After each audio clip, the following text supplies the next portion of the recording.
welcome to episode 308 of School Librarians United. I am your host, Amy Herman. This podcast is dedicated to the issues and challenges school librarians face every day. As a school librarian in my 18th year, I knew I wanted a podcast which addressed the nuts and bolts of running a successful library program. I don't claim to have the answers, but I hope that this is a platform to share resources and exchange ideas. Now is a perfect time to mention that all the ideas and opinions expressed in this podcast by myself, my interview guests, and listeners who reach out to the podcast are our own and do not reflect those of our school districts. When incorporating research, I always make sure to cite my sources. So whether you are a novice or a veteran school librarian, this podcast is something for you. I welcome you and all listeners to reach out with your feedback and episode suggestions. You can reach me either on Blue Sky at SLU Podcast or on X, formerly known as Twitter. My handle is at LMS_United. On Facebook, Instagram, and Threads, you can find me at School Librarians United and the email address schoollibrariansunited@gmail.com. If you include your mailing address, I'll be sure to send you a podcast sticker. It is now my pleasure to introduce Learnix, which is our newest podcast sponsor. If you are overwhelmed with managing student research projects and wish that there were a better way to guide students towards credible sources and ethical research practices, then you need to try Learnix. Learnix automatically documents your students' research journeys, capturing their searches, website visits, and notes. Learnix then organizes the students' notes, creates perfectly formatted bibliographies, and even generates a snapshot report that reveals key insights into how the students conduct research. With Learnix, you can provide personalized feedback, identify research challenges, and teach information literacy skills more effectively. Visit Learnix.com to learn more and schedule a demo. Enjoy Learnix for the remainder of the year at half the price. And if you mention that you heard about Learnix on School Librarians United, you'll receive 20% off your subscription. And now for today's episode, Passive Programming 2.0, and my conversation with Katie Moose.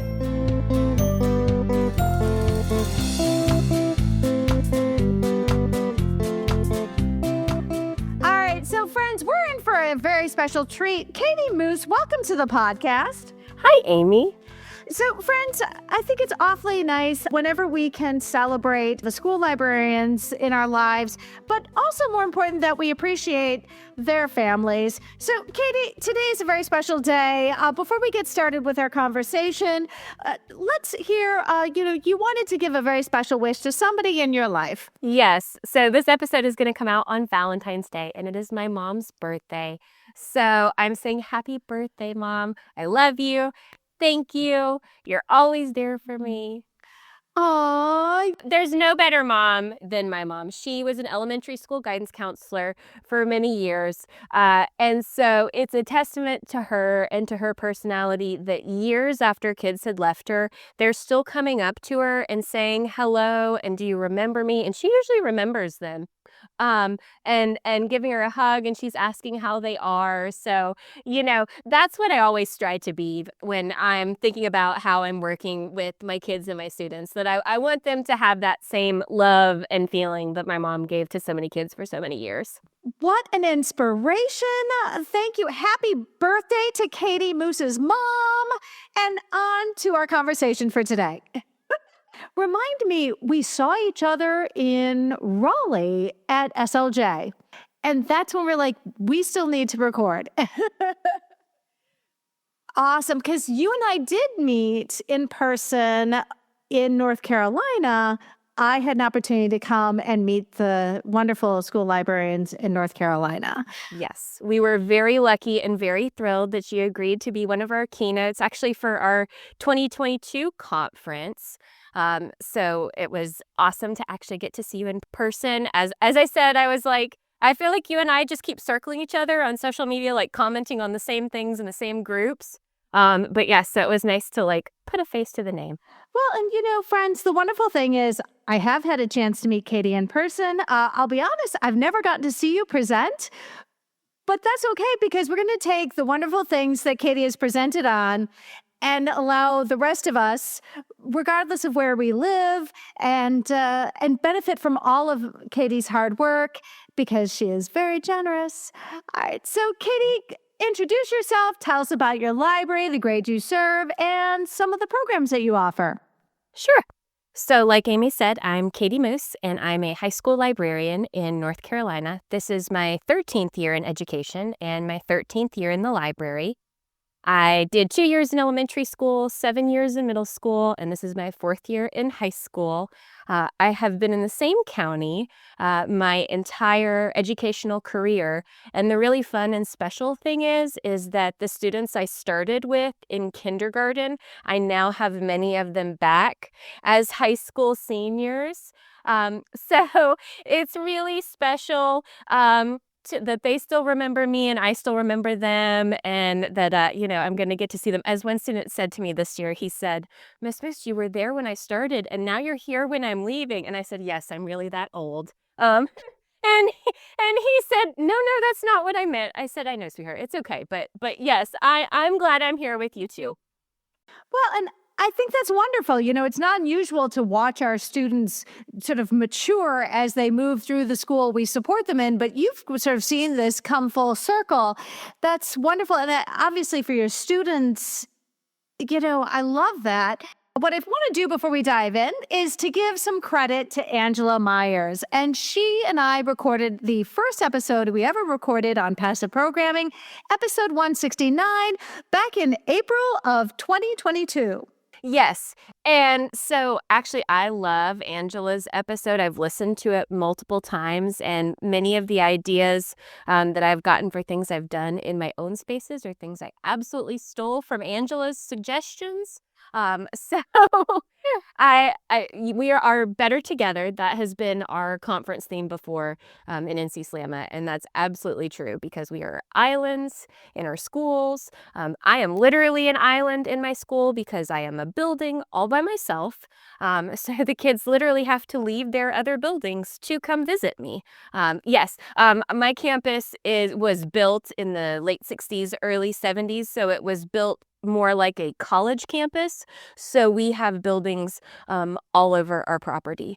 So yes, so the kids literally have to make a special trip to come see me. Wow, you have your own building. I do, which does have its perks. I have my own bathrooms. So that's great. I have my own little workroom area with a sink. And it gives me a lot of flexibility because it's my building and my space. And so I sort of make it what I want it to be. And there's a lot of benefits to that. So you mentioned campus. Are you centrally located? Where are you in relation to the rest of the campus? Yes, so I'm pretty centrally located. I have buildings on all sides of me where the students come. We have grown a lot. My school, we are hovering right around 1750 with students. So we're pretty big. We're not even the biggest high school in my district, but pretty close. So we have a lot of kids. And yes, we were originally in one of the old main buildings, and then as we've grown and expanded, now I'm in my own building. I love that. It's like you're a destination. I am the destination, yes. They're usually coming in because they're having a technology issue, but I try to lure them in with my book displays and all my activities and things that I have sitting out so that hopefully, so my favorite is if I'm fixing a student's computer and they say, can I check out a book? Absolutely, you can check out a book. That's what this building is for. Yeah, it's our one-stop shop. Yeah, so one last question, because North Carolina experienced some incredibly disruptive storms not too long ago. And I'm wondering, does that at all impede the foot traffic that comes to visit you? So where I am located in the state, we did not have the same level of devastation that Asheville and my friends in the mountains had. But I will give a plug that as people are thinking about spring break and summer vacation, that there is no more beautiful place to visit than the Appalachian Mountains. And if you want a fun, funky place to visit like Asheville and the surrounding areas and counties, that is the biggest thing that my friends there are saying. It's an area that depends on tourism. Many people are familiar with it because of the Biltmore House. So coming, visiting, and putting your dollars back into the community is really beneficial and impactful. They are coming back. We are strong. We are Western North Carolina strong, as we are saying here. So absolutely come visit us. We were impacted some, but with, water levels, trees down, things like that, but not the near total devastation that some areas in Western North Carolina saw. There are schools that literally washed away. They are gone. Well, and so your students, they don't need umbrellas to come visit you. Like, do you have some covered walk, or are they sort of moving quickly to your space?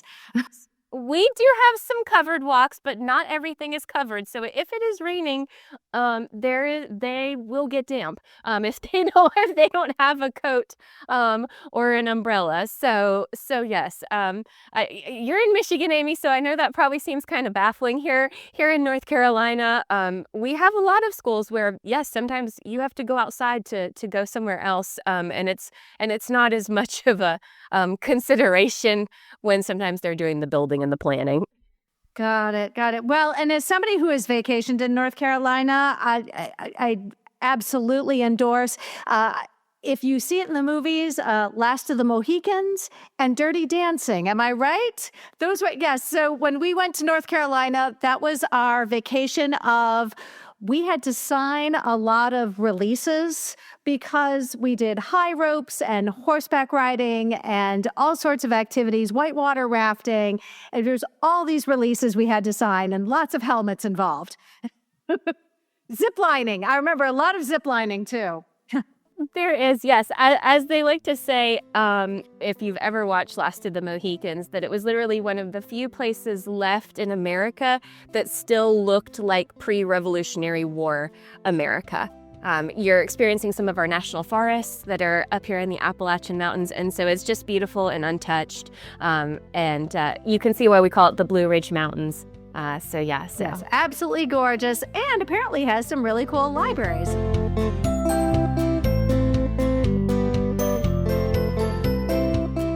Today, we're going to focus on passive programming. This was a presentation none of us got to see, but you so generously welcome to share. Friends, today's conversation focuses on Katie's presentation, which none of us got to see, but she's going to share today, Passive Programming for Beginners. And this was originally given to your North Carolina School Librarians Boot Camp, and we can find the link in today's show notes. Yes. So we absolutely, again, we steal from, I think, the best. So we completely stole our idea from Casey Boyd, the boss librarian, and her library boot camp that she has done for, I think that this is her third year that she did this past summer, Amy. So I serve on the NC SLAMA board. I'm our NC SLAMA networking director.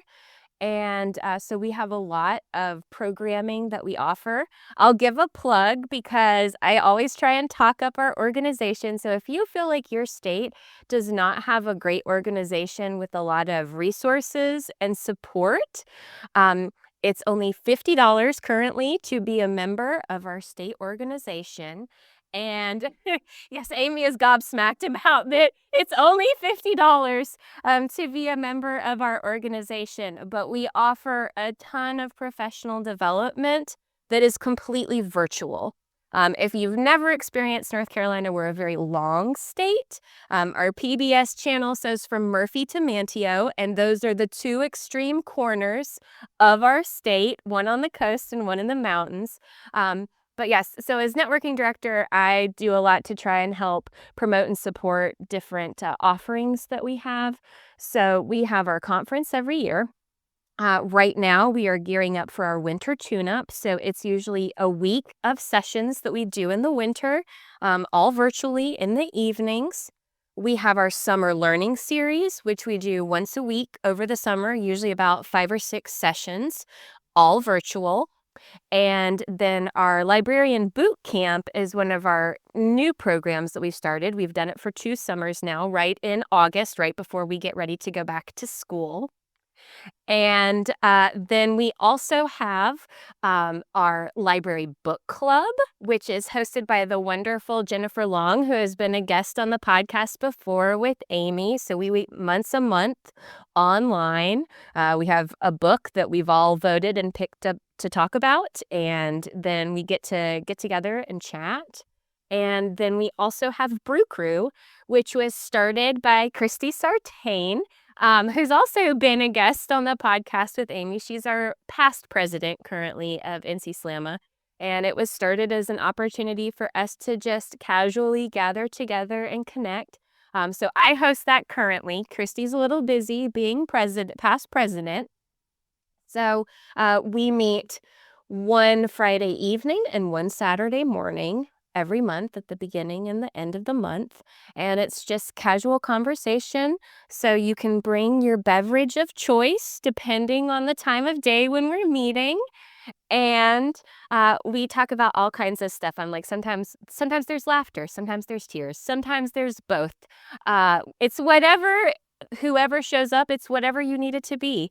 So we have a lot of fun doing that. So yes, I'm often doing a session sometimes at some of these opportunities that we offer. So if you're feeling like you don't have that support or connection in your state organization, we're a bargain deal and we offer a lot. So forgive me, does that mean that out-of-state school librarians could join NC Slamma for $50? So we do have partnerships with neighboring states and things like that you can join, and there's that reciprocity. So I know that probably many people are familiar with that. Some of our offerings we do offer and open up to people outside the organization. So our librarian boot camp that we do at the beginning of the year, we charged a $10 fee, and we had a number of people come from states outside of our organization that you can do that. But that sounds fantastic. Yes. Awesome. So, friends, I will mention, Katie's absolutely right. There have been a lot of talented North Carolina school librarians featured on the podcast. When I search our database, which is always linked in the show notes called Search By, there have been 15 episodes featuring, now 16. So this is 16 episodes featuring the talented school librarians of North Carolina and NC Slamma. I'm so excited to talk about all the different passive programming offerings that you have in your space, but let's explore the why. Why is this such an important component of your overall library programming? Let's hear what really drives this. I feel like our kids in my district, we are a one-to-one district, so K-12. So every student K-12 has a device. And so our kids spend so much of their school day on their device. And they're wonderful. They're incredible tools that can offer and expose you to so much. But I also know that as soon as they go home, they're just picking up a different device and spending lots of their time on that. So I'm always looking for opportunities and ways that we can still engage and have fun and explore, but it's not dependent on a device. I work at an IB high school. So not only do we have AP classes that we offer, we have IB classes. We offer both the DP and CP program, which if you're familiar with IB, then that will make sense to you. And we have kids who are also taking classes at our local community college. They are getting certifications. They can leave with a CNA certification, for example, before they finish high school. So I have a lot of kids who are very, very highly motivated. They are very task-oriented. They're very detail-oriented. They want to get all the things, all the scholarships, all the this, all the that. For example, one of my regular students who comes in, when I was talking with her, and she's a senior this year, and I said, so have you heard back from any colleges? She's like, well, I did get into Georgia Tech, and I was like, that's fantastic, and she wants to do computer science. But she's also a finalist for the Parks Scholarship, which people in North Carolina will be familiar with, so it is a full ride to NC State. So most people, even outside North Carolina, are familiar with NC State. These are a lot of the kids that I'm working with. So I'm looking for ways to give them a little bit of a downtime, a little bit of a break, a little bit of a breather. Well, and I'll say I teach seniors as well. And I usually wait for the sort of outward expression of what school they're going to. It usually comes in the form of a sweatshirt and a big bright smile on their face. We do have a decision day when everybody wears their school sweatshirts, but for a lot of students, when they get in somewhere between, January and March, I'm like, so are you wearing that sweatshirt for a reason? I try not to be like hey, did you hear back? I'm very grateful that those decisions aren't shared with the students until it is well past 7 p.m. Eastern Standard Time. Yes, because I've often been the comforter. They're like, come in and just, and I'm like, do you need to come in my office? Mm-hmm, mm-hmm. Okay, let's go calm down and we'll take a breather. You'll be okay. Usually about, as you know, Amy, with high school personal drama, more so. Yes, yes, yes. Right. Well, and I'll be honest, friends, back in the day, this information was waiting for you in an envelope at home. And the idea that you could be opening your email, the only time they'd be opening their email, by the way, and to be finding information that could be either the best news or the worst news or something in the between. And yeah, I'm very grateful that usually happens well after they've left the school building at 3 p.m.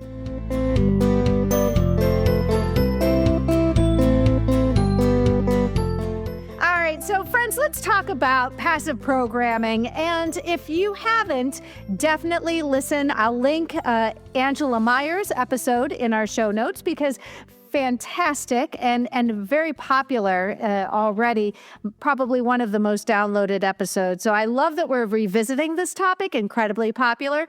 Let's go ahead by category and let's talk about your recommendations, Katie, and tell us a little bit about how these items are shared, displayed, how they are out in your library available for students. That'd be really helpful. So let's go ahead and talk about the things that students can build. Because for me, I wonder if this isn't I think I'm always wondering how to spend money. And it seems to me like this would have been something a little bit more on the sort of elementary, middle school level, but you have a lot of takers when it comes to building materials. I do, and it's surprising. Now, I will preface that a lot of the materials that I have in my library were purchased before I got here. They were purchased by a previous librarian. She moved into a district role and then retired. Then there was someone here very briefly, and then the library sat empty for almost a year before I came in. And this was also coming off the heels of COVID when the kids weren't really even on campus or operating on a regular normal schedule.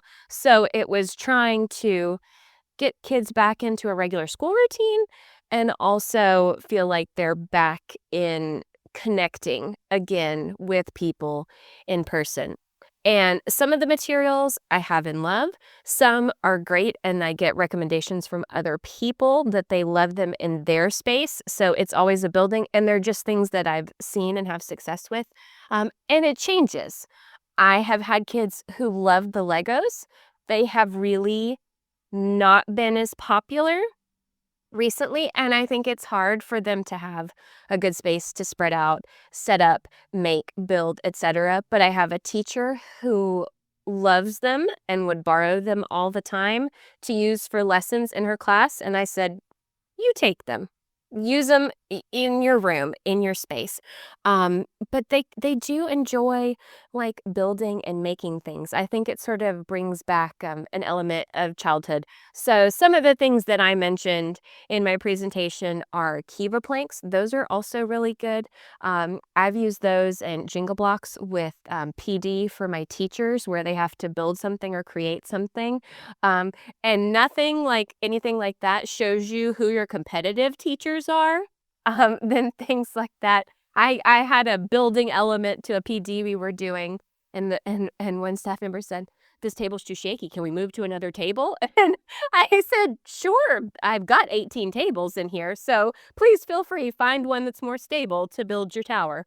Yes. So, you know, it's never more evident than you see your competitive people. It's nice to know that these things resonate with some of your adult children as well. I instantly feel like this is a very messy endeavor. How do you get your students on board when it comes to cleaning up whatever it is? And I know that this is not the only messy activity that we have that we're going to talk about, but let me ask, along the way, you probably found a more successful approach to getting your students, hey, friends, let's make sure that we don't leave this place messier than when we found it. Yes. Amy, I've made slime in the library. So if that tells you that I'm not too worried about mess and creating and problems, that I am a crafty, artsy person. That was my plan before I ended up transitioning into education. So I like to do a lot of sort of arts and crafts kinds of things, and the kids come to me with questions. So mess is not something that bothers me, but I think the key with keeping things contained and keeping things picked up and organized is having containers and bins and things like that. So I definitely like to organize. I am anal like that. So I have containers, bins for everything, some that were already here, some that I've picked up. And everything is in, if it's things that they can pick up and take to a table, like markers, colored pencils, crochet hooks, origami paper, they're in caddies. I have them in caddies. I had some students today, they came in and were filming something for class, finished early, grabbed one of the marker caddies and some of my coloring sheets and sat down to color for a little while until the bell rang. So I do firmly believe, just like you would for your kindergartners, that everything has a place and there's a place for everything. It's so critical at any age to have that. Sure, I imagine the label maker is yeah, and then maybe a picture of what it is goes in that bin. Some small little dustpans with the little brooms. No, absolutely. So let's talk about coloring. I don't have an artistic bone in my body, but I will say that does not keep me from enjoying a little coloring. What are some of the most successful coloring activities you provide for your students? So I have several big baskets of either coloring books I've pulled apart or freebie coloring sheets that I have printed online. Also, if you're not a Canva user, and I think you could do it in Adobe Express as well, you can literally find black and white line drawings of all kinds of stuff, and you can make your own coloring sheets and then just print them on your copier or printer at school. So then it's really inexpensive. Sometimes there are things that people are like giving away, throwing away because, oh, they started or they don't want to do it anymore. So I have tons of bins of those. I also have some color your own bookmarks that the kids like to get and color. And so I have markers and colored pencils. I even have crayons because sometimes the kids want a crayon. I've got some sort of gel crayons as well and gel pens and things like that. And they're all in caddies sitting out. They're all sitting together. I tried to group all my materials together and have like things together so that they made sense. My library, I have, I would say, I think they're like 6 feet tall shelves that run all around the perimeter of the library. And so that is where I have put my books because I have found the children don't want to bend over and look on low shelves. I had nonfiction on low shelves and no one ever checked anything out. But when I moved it to a wall up in a visible spot, all of a sudden kids started checking out books. So I have my shorter shelves that are maybe about 3.5, 4 feet tall, and they roll, and they're double-sided, and those shelves hold all of my passive program materials, my games, my puzzles, colored pencils, um, you know, Rubik's cubes, my yarn and crochet hooks, anything that I've got is sitting on those shelves. So it's easy access for the kids so they can go grab something, go sit at a table and work. So that begs the question, is there anything that you keep, I'm going to say, behind your desk or in your workroom? Are the passive programming items all out for grabs? So most of the general supplies I leave sitting out all the time. I have, as I said, like I've made slime. So the messier materials, I keep those in bins, and I do those at certain times. So last year, for the first time, I did exhale before exams to try and give my kids a little bit of a break and a breather before we started the madness of end of year exams. And so a lot of the things that I have sitting out normally, I did those as activities during lunch, but then that's also when I incorporated some of the messy things. And I do some different passive programming like that. I do it at the holidays, kind of coinciding with Hour of Code. So this year, I had a bunch of old keyboards that we were getting rid of because we were getting rid of the computers. So I pried all the keys off the keyboard, and then you can just break the little clips off from underneath, fill it with hot glue, put a little piece of magnet tape or a piece of magnet, instant magnet. And so I get out my hot glue guns. Those I don't put out all the time, mostly just because I don't have enough glue guns to let the kids use them all the time.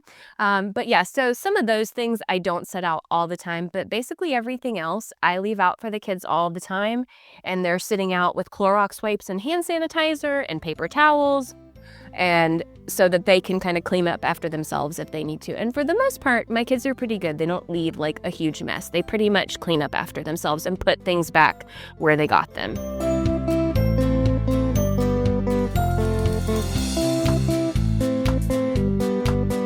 Inquiring minds want to know, kinetic sand, yes or no? I don't have any kinetic sand. Not that I would say I'm opposed to it. I suppose I've never even really played with it myself, so I think I would get a bin of it and play with it just to see how it was. I do have carpet, so if it's gonna coat the carpet in sand, I'm trying to avoid that. I have had, if you've ever played with the Aaron's thinking putty, that's fun. So stuff like that, I don't mind. I look for things that it's okay if it's a little messy, but not like an extreme mess. Like I'm going to have to pry up the carpet tile and put a new carpet tile down. Well, and I'm not going to lie, the custodians have yet to take back the vacuum which I commandeered. They allow me to have one of the vacuums in my office, and I'm not too worried about the students deciding to take off with the vacuum, but every once in a while, I get the vacuum out, and it just gets to be like there's too much on the floor. And for us, we don't even have many of these programs, but at some point, I do break down and just say, I'm just going to start doing some vacuuming for a little while. I do the same, Amy. I have two little Dirt Devil handheld vacuums, and I do have some little cleaning caddies. So sometimes, funnily enough, some of my regular students, so if you're familiar with IB, they are required to get a certain number of service hours as well as part of getting their certification to graduate. So they came to me and they said, could we do anything for you in the library, Miss Moose? Because we're struggling to get enough hours in. And I said, absolutely. Friday's a work day. Do you want to come and get some hours in? And there's some of my good, reliable, smart, competent kids. So that may not be the task I give them, but I also might say, hey, here's the vacuum. Do you mind? And usually they're pretty good. My kids are pretty good about if they see me that I've gotten a wipe out and I'm starting to wipe the tables and they're in there, they say, do you have more wipes, Miss Moose? I'll help you wipe the tables. So yes, so they're pretty good about that. So they like me, so I think they want to still be allowed to come in and participate and do the things. So they're happy to help clean. Yes. I love that. And I'm thinking another job that I regularly found volunteers for is to test all the markers. and to sort of sort out the crayons from the pencils, sharpen the pencils. Those were jobs that students were like, I'll do that. Yes. And, I am not above hey, if you'll clean this, I have chocolate. Would you like a piece of chocolate if you help me clean? Bribery works at any age. So, Yes, it does. Yes, it does. All right. And so let me ask you, also mentioned with the drawing, you also have the 743 How to Draw books. Are there some that are more popular than others, especially like with the students you're supporting? it kind of depends. It ebbs and flows as to what the kids are interested in. So some of them really like that. And then sometimes I'll just print out like some fun. You can find tons of just single sheet how to draw sheets on Pinterest. And I print a lot of those out because I do get some kids who like to do like the draw cute kawaii kind of things and, stuff like that. But no, I don't get as many of my drawers. Usually my drawers, now sometimes they will come and borrow my materials, but they've usually got their better, nicer, fancy materials that they draw with themselves. And they're like, and I say, well, I have that at home, but that's too expensive for me to put out here at school for the rest of you guys to use. Well, and we are talking about consumables. Let's talk about the crafts which you offer. And I'll be honest, let's start with like yarn, because for me, as much as I'd love to say I know how to crochet, I don't. Are you yourself teaching your students, or are you supporting them with needles and yarn? I know that some people have been able to get donations, projects that were never finished and so forth. But how do you support, like, let's start with the yarn, the crochet and the knitting? Yes. So I myself am a knitter and crocheter. And so what's funny is that most of the craft supplies, it came from when I moved into this space. They had sort of 3 areas where they had designated. They had a code space that had like a 3D printer. There was a create space, and it had a green screen, and you could record yourself. And then the craft space. So there were things that were cool in the other 2 spaces, but the craft space was sort of sad, and it was just like what looks like the craft supplies that you find in the back of the cupboard when you inherit a room or a space. The edges have faded because they've been sitting there that long. I was cleaning up at home and had unfinished projects, extra supplies, things like that, and I brought those craft materials in, and the kids just loved it. They would come in if they needed to color, to work on a project. They would, see the yarn and they're like, can I use some of this yarn, Miss Miss? Absolutely. It's sitting out there for you to use. And sometimes they would say, I left my crochet hook at home. Can I borrow the crochet hook and then bring it back? And I was like, yeah, sure. And they're really good about that. So the kids do come to me because they know I am a knitter and crocheter. So they'll say, okay, I'm watching this video. I don't understand what they're doing. Can you help me? And I'm like, yes. So I'm watching the video and I'm showing them, okay, this is how you do this.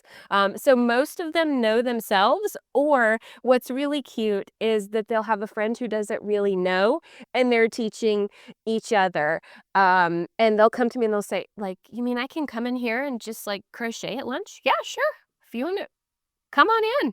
There's other people in here too. So yes, I went to a fun session, and I think this was at SLJ, and they were talking about a lunch and learn. And when students would teach their classmates how to do things, crochet was one, knitting, calligraphy, really fun sessions. I wonder, have you ever put out an all call for like Facebook donations and so forth? Have you had luck with your families providing you with some of these things? it's definitely something that I know that we can have success with.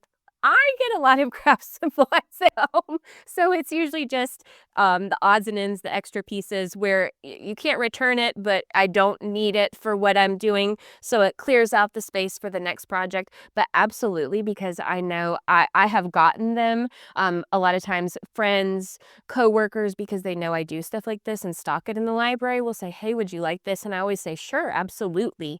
I will never turn down something free, and if I can't use it, then I pass it along to my friends in our art department because they do a variety of crafts and things in their space, so they can always use it if I can't use it.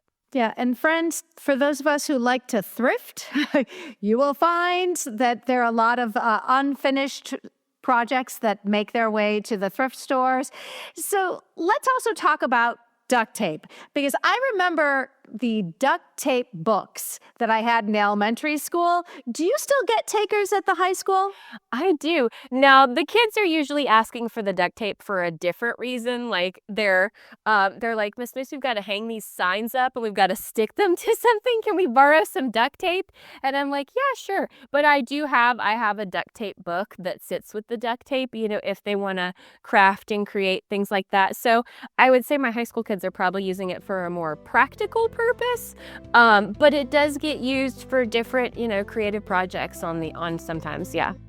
Yes, we have those impulse wallets that we have to make.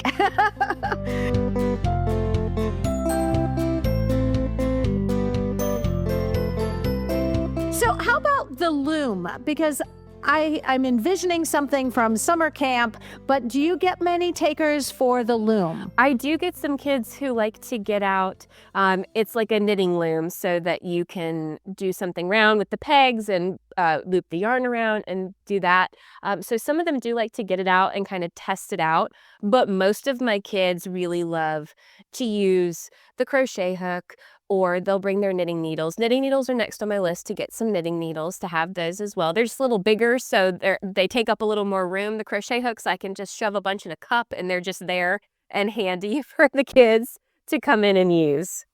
So I have to ask, because the bracelets, when I was younger, it was all the friendship bracelets with the embroidery floss and, a safety pin at summer camp. But also with, Taylor Swift, it's the beads. So walk us through, what does that look like in your space? So I do have like friendship bracelet, like traditional, like string friendship bracelet. That's always sitting out. And I also have, if you remember the rubber band craze of making rubber band bracelets. And so I have one of those looms as well. So sometimes the kids do like to get those out as sort of a bit of nostalgia.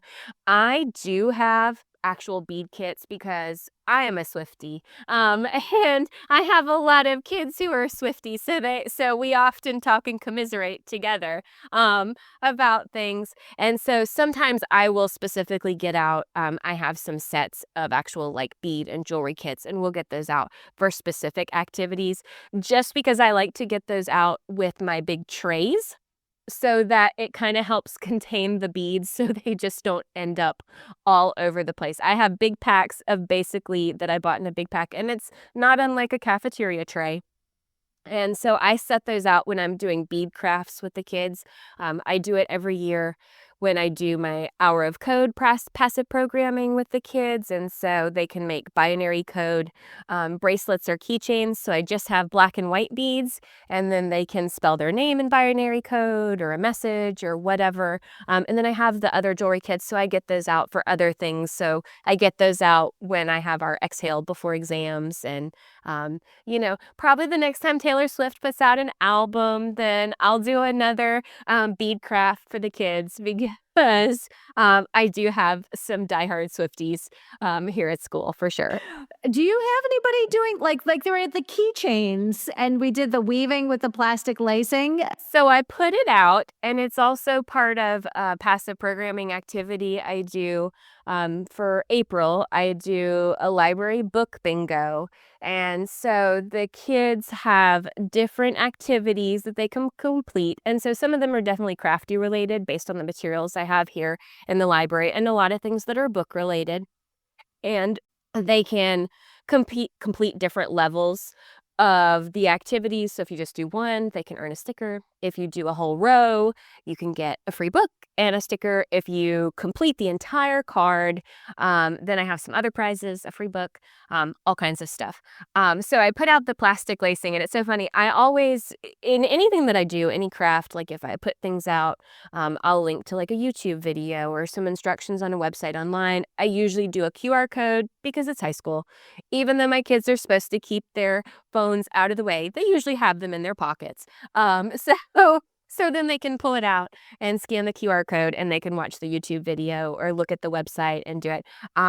But so I do have the plastic lacing, and I'll put that out usually specifically for that craft. And sometimes I leave it out the rest of the year. And so some of them are like, I am so confused by this. And so I have shown them how to make it. They're like, this is so difficult. I did not realize how hard this would be. And it's so nostalgic to me from my childhood. I just remember spending hours making keychains. I mean, I didn't have a car. I didn't have any keys. What was I doing with all these keychains? But I was making keychains. So yes, you were in good company. Yes, I was very popular at the arts and crafts cabin when I was at camp.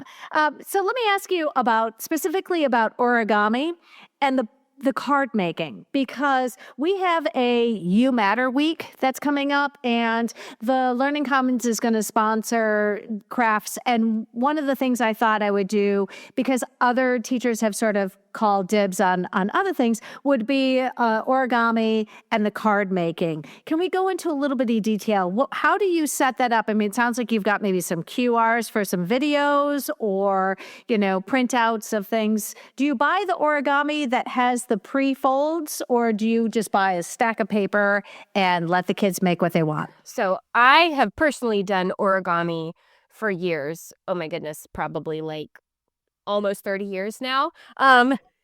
So like I make origami ornaments for my staff, for each of my staff members, for Christmas. So I have a lot of experience. And so that's also one of the options I give for my kids as a craft to make as part of my book bingo in April. But I always have the origami paper sitting out. And then if you're someone who does origami, a lot of times they're in with the packet of origami paper. Then there'll be little leaflets of instructions, or I've bought kits that they come along with the little book and things like that. So I have a whole container of all different little books that walk you through making all different kinds of things with origami. There's tons of stuff online.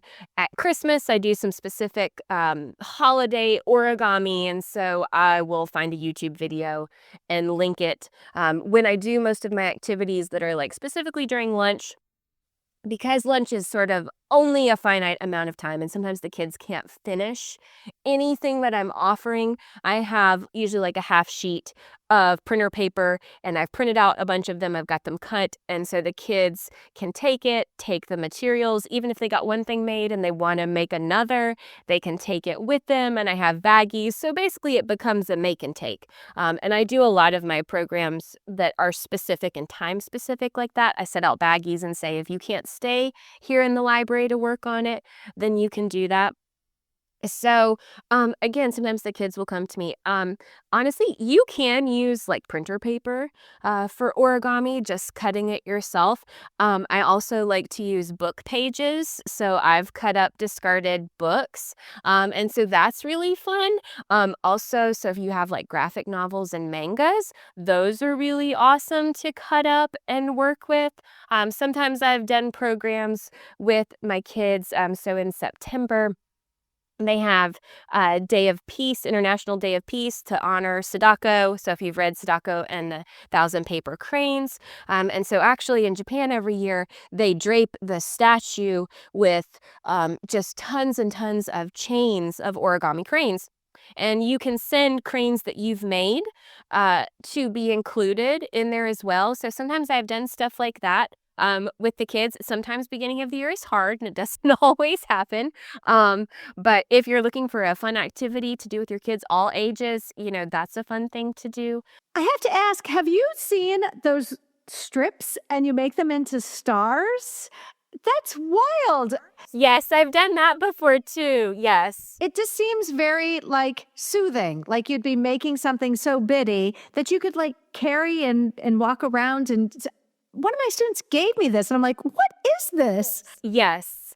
It is. And so sometimes I've had little containers of like lucky stars, you'll see people call them. Some people do not like that because it's so small and so tedious. I like to make a lot of modular origami. So basically, you're folding multiple pieces in the same style and then connecting them together. So I make a lot of like 3-dimensional shapes. A lot of times, like that, that's what I do with my ornaments that I give out to the staff every year. So like I'll just be sitting at home and I'm watching something or listening to something and I've just got my little stack of paper and I'm just folding away. And so it kind of keeps my hands busy and you know, it's a for me it's a fun, relaxing activity. I know many people do not find it relaxing and find it very stressful, but I enjoy it. So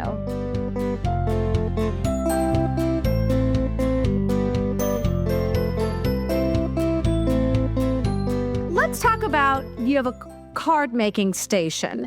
Do you give kids suggestions? Are these cards that they can make for their friends or, to stranger? I've heard of some card making programs where you make cards for a senior center, or you have a veterans organization where you can send cards. What kinds of supplies do you provide for a card making station? yes. And so it's funny you say that, Amy. 2 of my regular students literally just emailed me this week and said, Miss Moose, we're making cards for one of the local senior centers. Can we come in and borrow and work in there and use the scissors and use the markers and use the materials? And I said, yeah, absolutely. Come on in.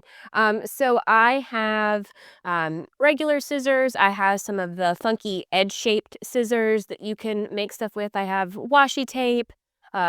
Different kind of colored pens and gel pens, stickers, all your regular markers and things like that. And then again, as a crafter, you just end up with all kinds of odds and ends craft supplies. So I have, blank cards and envelopes and some maybe with a generic pattern on the front and things like that.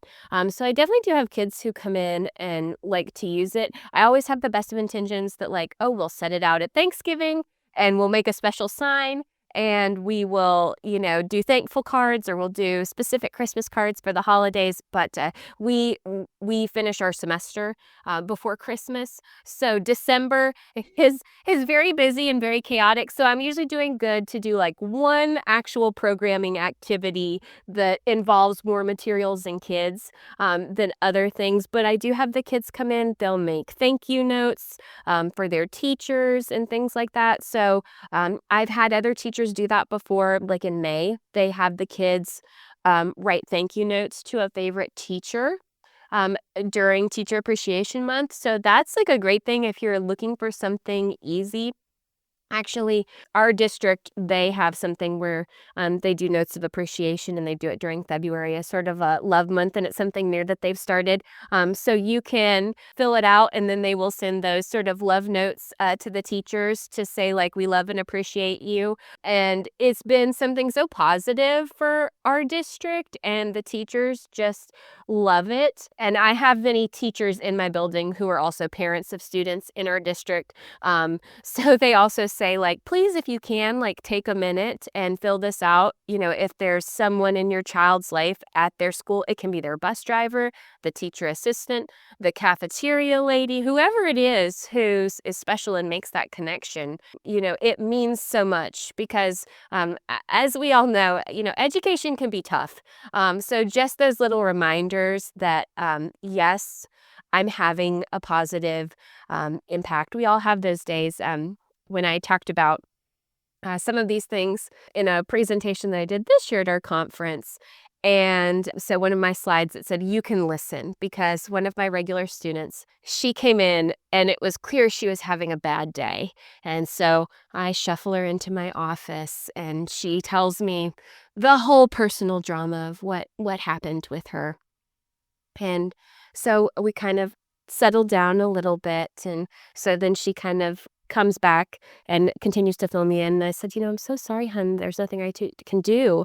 She said, but you can listen, Miss Moose. And that made all the difference. You were there to listen. So, I think some of those things, it's a nice reminder to us that sometimes all they're looking for is just an ear. And the notes that you get from kids, that I've gotten from kids, that you don't think that you have done anything other than what you would normally do, but when they say how special and how impactful it was, and it made a difference, and it made them happy to come to school every day, it's why we got into this profession. So.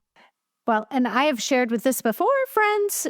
It's not a problem if you want to post those little notes that I have a shrine. I have the back of my door that nobody can see until I close the office. But when on the back of the door is my shrine. And you know what? Every once in a while, I don't care if it's from an adult, a student, a family member. Sometimes it's the nicest email I've ever gotten from a colleague, and I print it and I put it up there for a bad day. All right, let's talk just quickly about perler beads, because perler beads and button making, I think for some people are like non-starters. Like I said, mess is not make or break for me.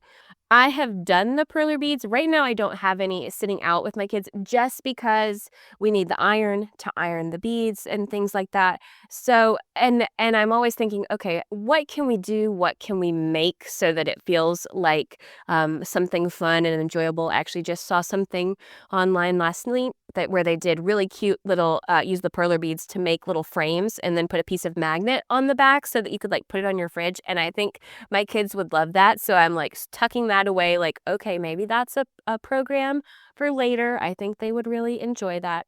Just because mostly I don't want them to maybe forget that the iron is plugged in and leave it sitting on top of a bookshelf or something like that, as kids are wont to do. The bell rings and they leave. But yes, and so the button making, I don't have a button maker, but you can get just packs of just the regular buttons and then just print out circles the right size and just put them inside. And then they're really fun because you can print like black and white ones, let the kids color them, stuff like that. So a button maker is something I'm looking into to see like, okay, would it be worth my money to get a button maker for you guys? But I know people who love it and their kids love it. It just depends on, is your clientele button people or are they not button people?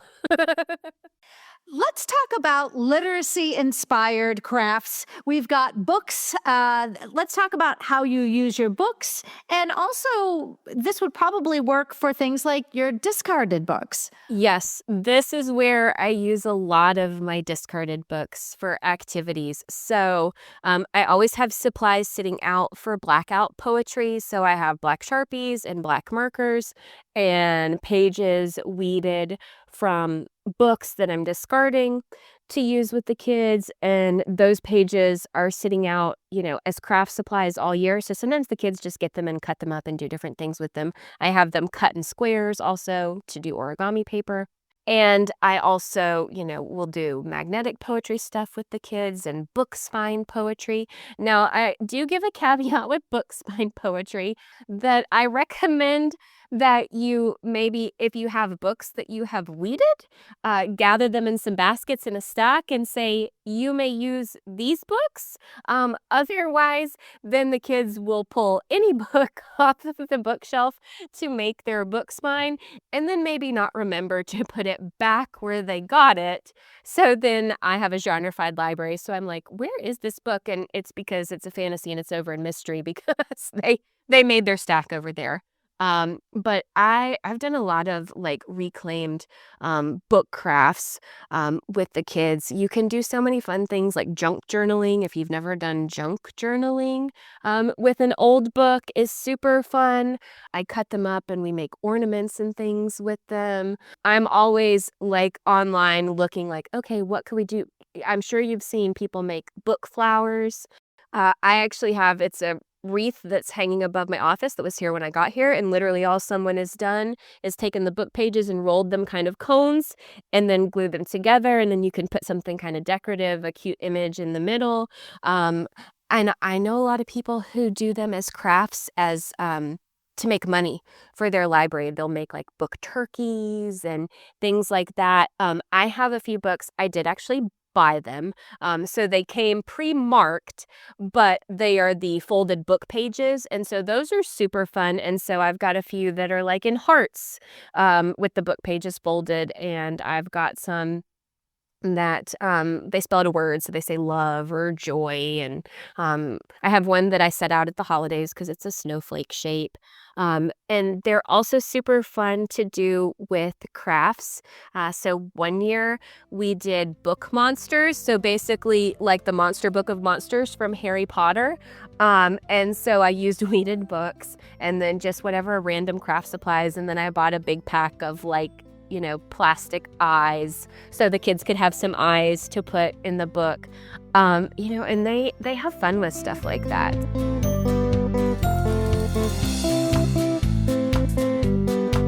So, there's so many ideas here. And I have to just ask, some of these involve consumables, things that you will run out of. And I know what I wanted to say. First of all, with the blackout poetry, you leave permanent markers out? I do. I know. A lot of people are probably cringing when they hear me say that I leave Sharpies out. But again, for the most part, my kids are pretty good. Now, I do have over in that section, I have mini clipboards that are sitting over there to basically say like, okay, please color on this clipboard when you use it.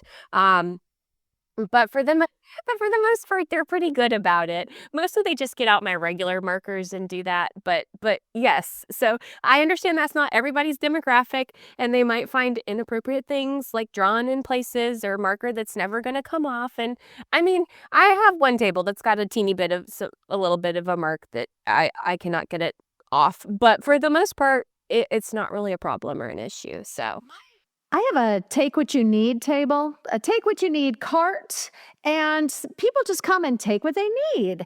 And students, adults, anybody who's there, it's got everything on it except for permanent markers.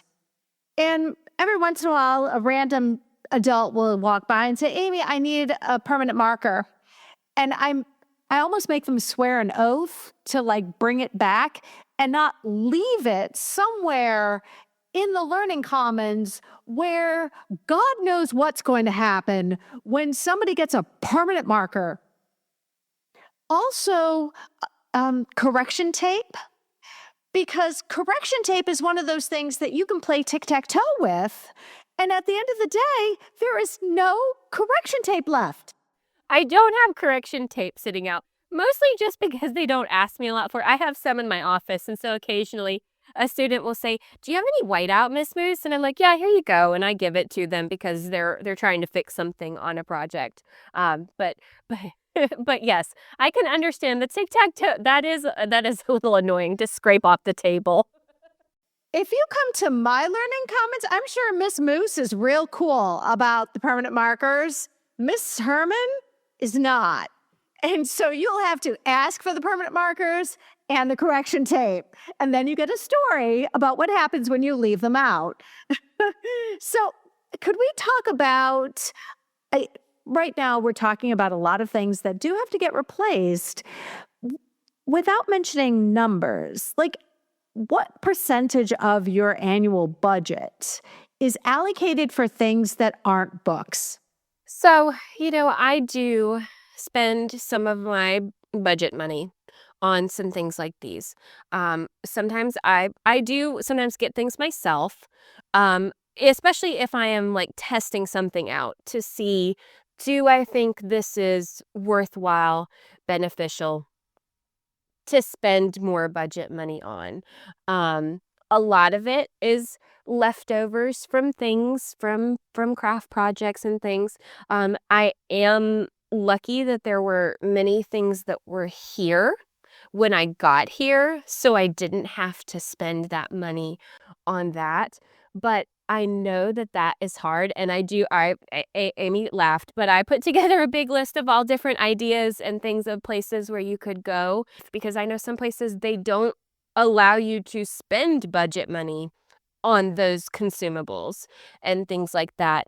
But I will say a lot of the things that I have are basically kind of general office supplies that our school does purchase. And so, I can pull those out of our school closet and set them out. And they aren't consumed as quickly as they are in a classroom where they're getting used so heavily and so regularly on a daily basis. I mean, like I did notice that, oh my gosh, this was full of pencils and now I'm down to one.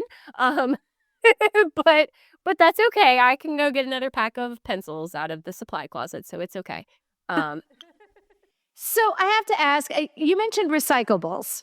And how is this, and how do you display this without it looking like trash?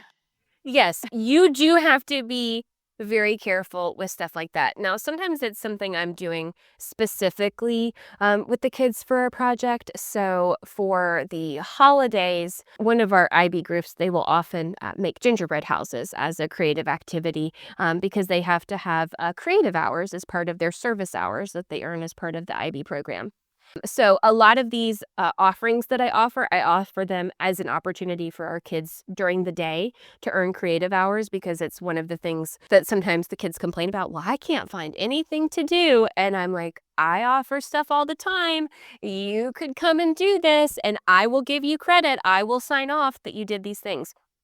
So at the holidays, we will make cardboard gingerbread houses. So I will specifically get the cardboard out for that, and we will make things like that.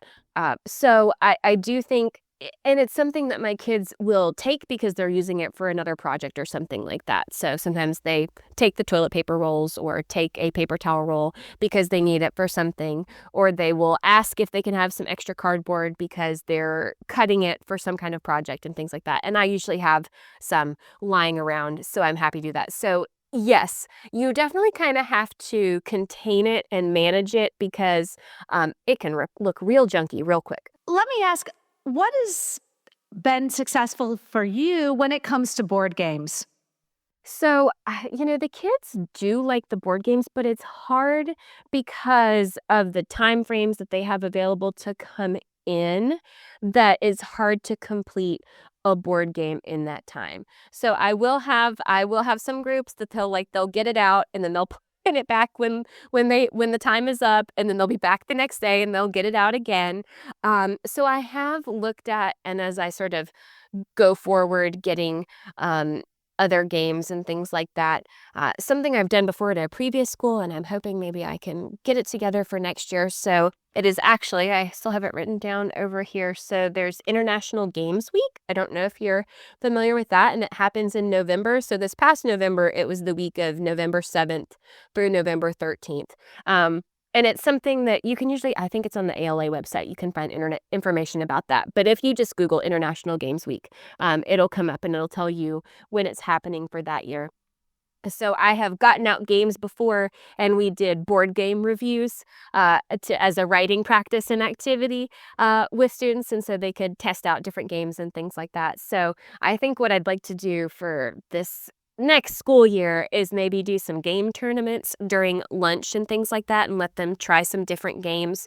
One of my favorite board games, we have a board game group that I'm a part of on Facebook amongst some people in our state who are big gamers, both online games and board games. And they did a whole summit session that I attended about all different board games. So there's and they're all 5-minute this. And so it's a board game, but it literally only takes 5 minutes to play. I think there's a 5-minute Marvel one. I think I have 5-minute Dragon. And so it's a cooperative card game and you're playing together, but the game only lasts 5 minutes and you have to finish it in 5 minutes. I definitely have students who love chess. Chess is really big. In our district, we have a district chess tournament every year, and my feeder schools, they have die-hard chess kids, so I will definitely have kids who come in and get out the chess set. Probably my card games are the ones that my kids use the most. I have regular cards. I have Uno. a lot of stuff like that.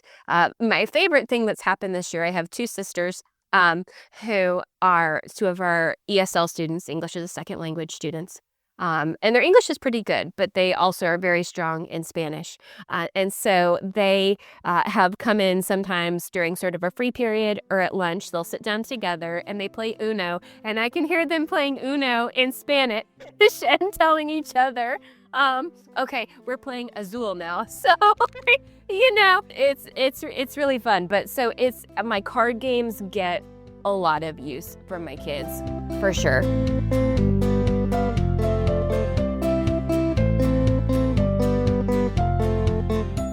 Okay.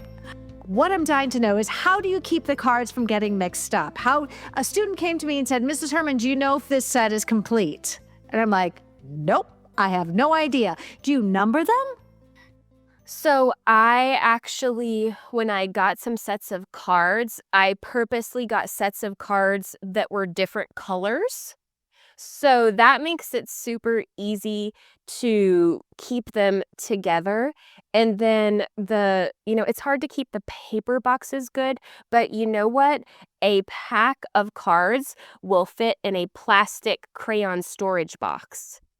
And that's what I have them in. And so you can buy them super cheap, usually like during back to school time when they're selling things like that.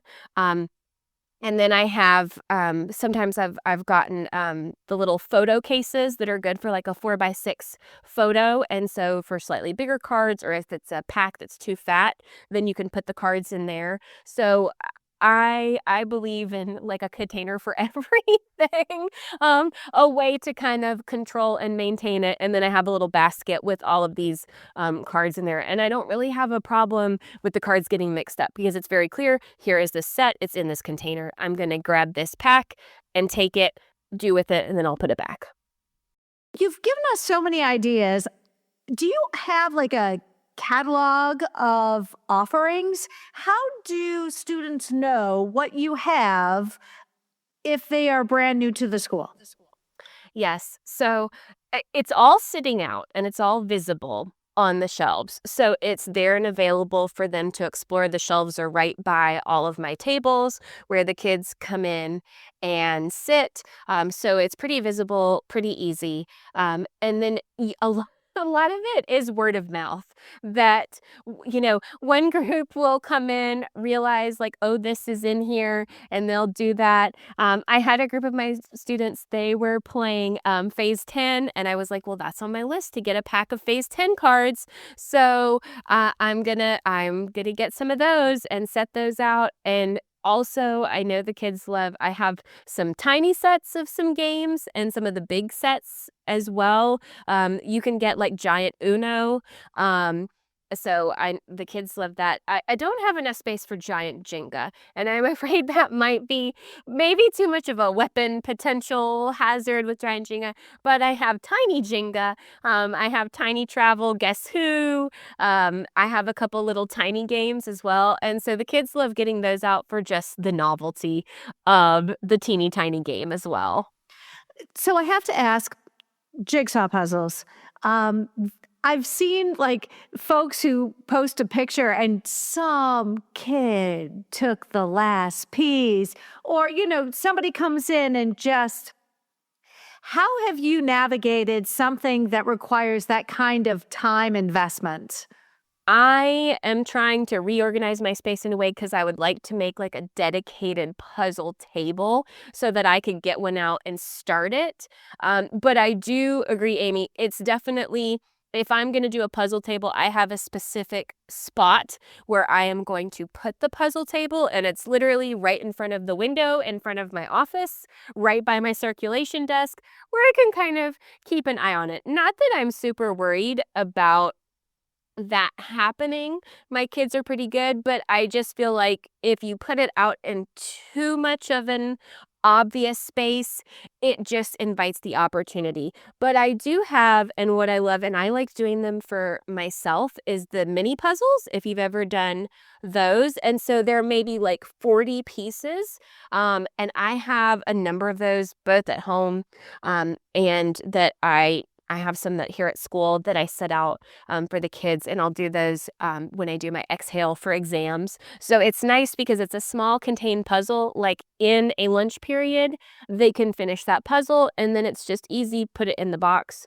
and it's done. And there are some great puzzles out there. If you are a puzzler, I highly recommend Wentworth puzzles. If you've never seen a Wentworth puzzle, so they're actually out of the UK and they're wooden, and they cut special unique shapes that go along with this theme of the puzzle into the puzzle, and you can do custom personalized puzzles. My brother and sister-in-law went to Scotland for their honeymoon, so I took one of their photos and made them a personalized puzzle for Christmas one year. They'll do photos, all kinds of fun stuff. I love doing them for the holidays, and they do Christmas crackers. So if you're familiar with Christmas crackers, my grandmother's British, so I'm very familiar with Christmas crackers. They do Christmas cracker puzzles every year. And I get no money from it, but I just love Wentworth puzzles. So if you're a puzzler and you've never checked them out before, I highly recommend it because it's a great, really high quality puzzle. It would be spendy for school, but they have a ton of little mindful puzzles that are small little puzzles, and they'll do sales and things like that. So it's a much more durable puzzle than that cardboard puzzle that just doesn't hold up to the same regular use and wear and tear.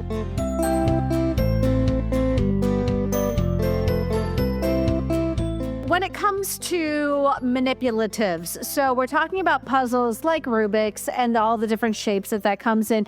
Do you have success holding on to those, or do they walk away? Or what have you done with your Rubik's Cube type puzzles? So I have some Rubik's Cubes and some different shapes. I have one that it's like a foldable shape where it keeps sort of twisting and turning, that the kids like to get out.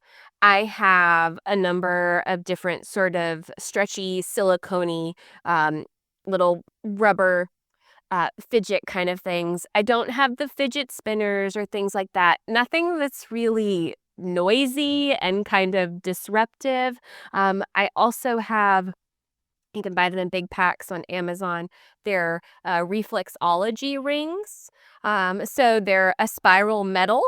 And so they're really fun to like put on your fingers so you can kind of move them from finger to finger, just run them across your hands. So a good fidget, but fairly silent so it's not so disruptive, because that's one of the things the kids tell me. They're like, I like coming in here because it's calm and it's peaceful and it's not loud and disruptive.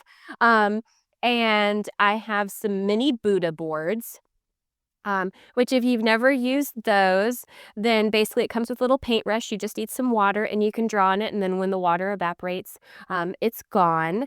I have a pack of calm cards. And so it gives different prompts that you can work through and look at. I've had little containers of the thinking putty. So I had things that have come in a pack, and I've had, some stuff walk off, but it's stuff that I bought in enough bulk. It wasn't too bad. I did have some of the thinking putty walk off, and that was disappointing because that's a little more expensive. So I have not put the thinking putty back out. But for the most part, it's not too bad. And the kids are like, really? I can take one? Yeah, sure. And if you really need one, like, take one. That's what it's for. And when I've shown other adults, they're like, what is this? Especially the reflexology ring. They're like, I think my child would love this because they have XYZ. And they're like, where'd you get it? And I'm like, here's the link. Our main office, when the kids check in with the clerk that works there, has like a goldfish bowl, and in it has the rings and those. I was like, what? Can we take one of those? They're like, absolutely. I was like, these are amazing. And so no, it was really fun. I got to tell you right now, your show notes are phenomenal.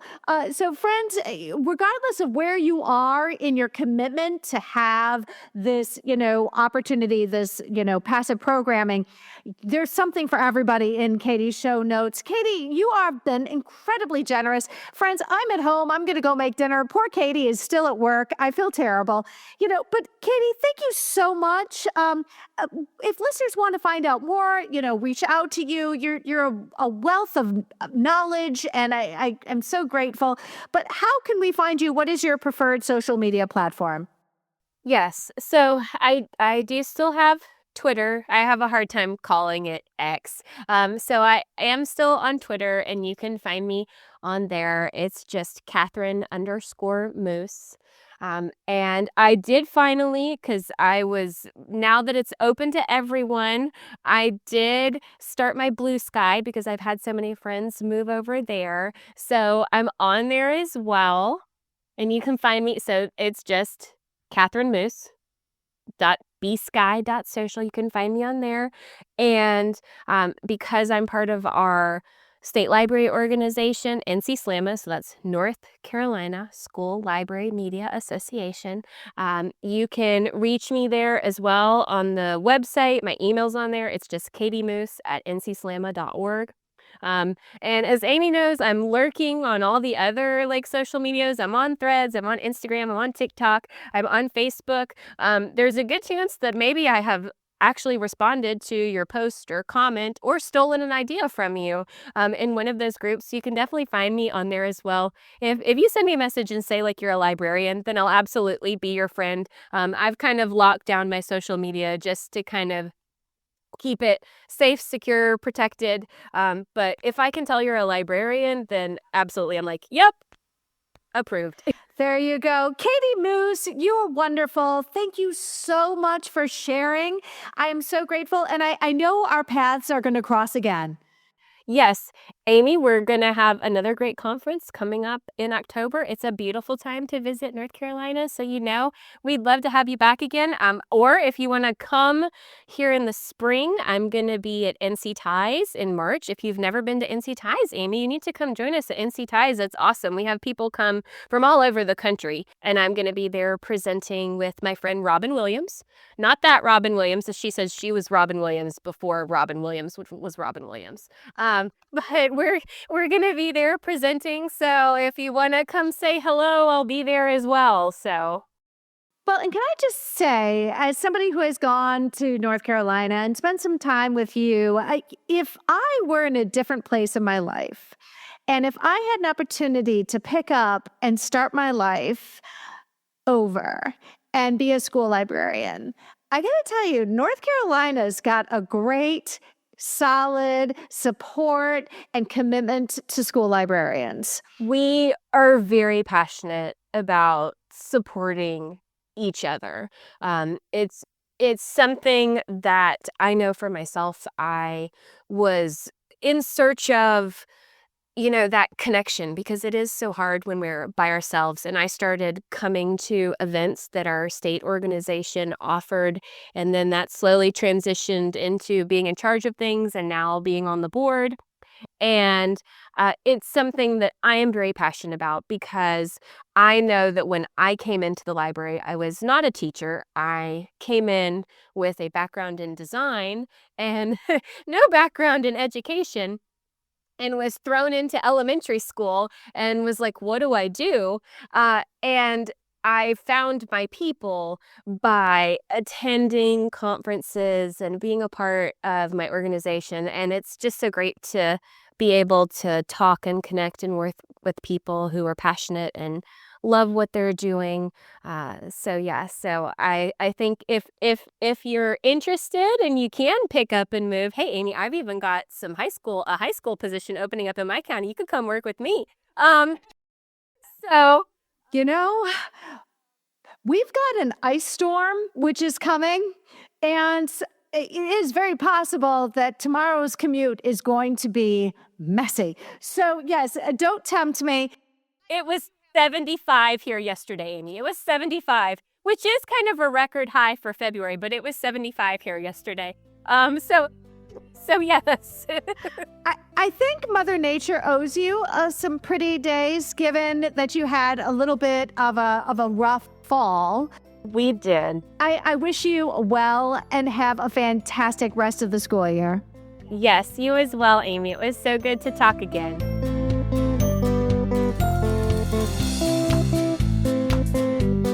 Friends, if you are curious to know how often your state and school librarians have been featured on the podcast, then check out the link in today's show notes for the search by title, guest, and location.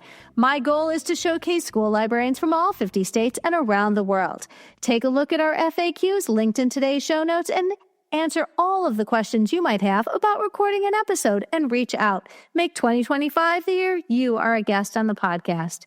If you found this episode helpful, please share it out with your team, your PLN, and on social media. Be sure to follow on your favorite podcatcher so you'll never miss an episode. And if you really like listening today, consider leaving a review wherever you listen to podcasts. Reviews help others find us. Visit Learnix to learn more and schedule a demo. Enjoy Learnix for the remainder of the year at half the price. And if you mention that you heard about Learnix on School Librarians United, you'll receive 20% off your subscription. I am editing this episode during the Super Bowl and am currently juggling several outlines and tentative recording dates. You can be sure that our upcoming episodes will showcase amazing school librarians sharing their strategies and resources. I hope you will tune in.